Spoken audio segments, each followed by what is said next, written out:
विपक्ष की गोलबंदी के लिए पहल बिहार के मुख्यमंत्री नीतीश कुमार ने की। उन्होंने विपक्षी एकता की पहली बैठक पटना में कराई। सूत्रधार की भूमिका उन्होंने निभाई, लेकिन ड्राइविंग सीट पर कब्जा कर लिया कांग्रेस ने। विपक्षी दलों की पटना में हुई पहली बैठक के बाद 2 और बैठकें बेंगलुरु और मुंबई में हुई, लेकिन उसमें नीतीश की मेहनत को किसी ने भाव नहीं दिया। उन्हें विपक्षी गठबंधन में जो सम्मान मिलना चाहिए था वो नहीं मिला। विपक्षी एकता का नेतृत्व नीतीश के बजाय अब कांग्रेस करेगी, इसका आभास तो पटना की बैठक में ही मिल गया था। लेकिन इस तरह से नीतीश कुमार को दरकिनार कर दिया जाएगा, इसकी उम्मीद किसी ने नहीं की थी। नीतीश के हाथ में जब तक विपक्षी एकता की कमान रही, उनका चिंतन मनन में जुटे नजर आते थे। कांग्रेस ने जब से कमान संभाली है, विपक्षी एकता सिर्फ नाम के लिए दिख रही है, व्यवहार में इसका सिराजा बिखरता दिख रहा है। यही वजह है कि सीपीआई के सम्मेलन में कांग्रेस के प्रति नीतीश का गुस्सा खुलकर सामने आ गया।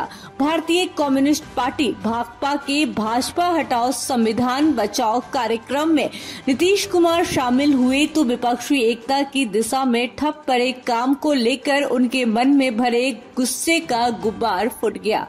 उन्होंने जिस तरह कांग्रेस पर लांछन लगाया कि उसे तो सिर्फ 5 राज्यों के विधानसभा चुनाव ही प्राथमिकता में दिखते हैं, उससे यह बात स्पष्ट है कि विपक्षी गठबंधन की हिमायती नीतीश कुमार को सबसे अधिक चिढ़ कांग्रेस से हो गई है। आने वाले समय में नीतीश अगर विपक्ष के साथ बने रहते हैं तो इसके पीछे कोई मजबूरी ही हो सकती है, वरना मौजूदा मिजाज देखकर तो यही लगता है कि विपक्षी गठबंधन की कामयाबी पर उन्हें संदेह है। नीतीश के मन में कांग्रेस के प्रति गुस्से का सिर्फ यही कारण नहीं है, विपक्षी एकता की दिशा में कोई काम नहीं हो रहा है। सच तो यह है कि नीतीश घर और बाहर चारों ओर से घिर चुके हैं। भाजपा का साथ छोड़कर उन्होंने आरजेडी का हाथ पकड़ा, लेकिन आरजेडी के नेता जिस तरह उन्हें जलील करते रहे, उससे भी नीतीश के मन में भारी गुस्सा है। बिहार में बड़ी संख्या में हुई शिक्षकों की नियुक्ति को जब आरजेडी के नेताओं ने अपने आला नेता तेजस्वी यादव की तारीफ के पुल बांधने शुरू किए तो आजिज आकर नीतीश को अपनी जुबान खोलनी पड़ी।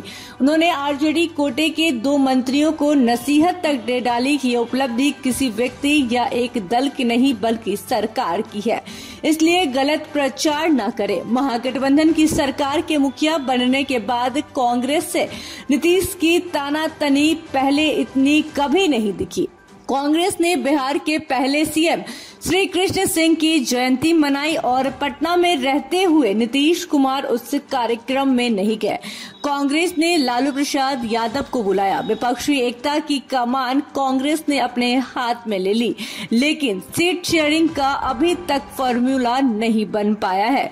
पहले तो इस मामले में चुप्पी रही, लेकिन कांग्रेस ने बाद में साफ कर दिया कि 5 राज्यों के विधानसभा चुनाव के बाद ही इस पर काम होगा, यानी दिसंबर या उसके बाद ही कांग्रेस फॉर्मूला बनाएगी। तब तक लोकसभा चुनाव में 3-4 महीने ही बचेंगे। Bureau report, city post live.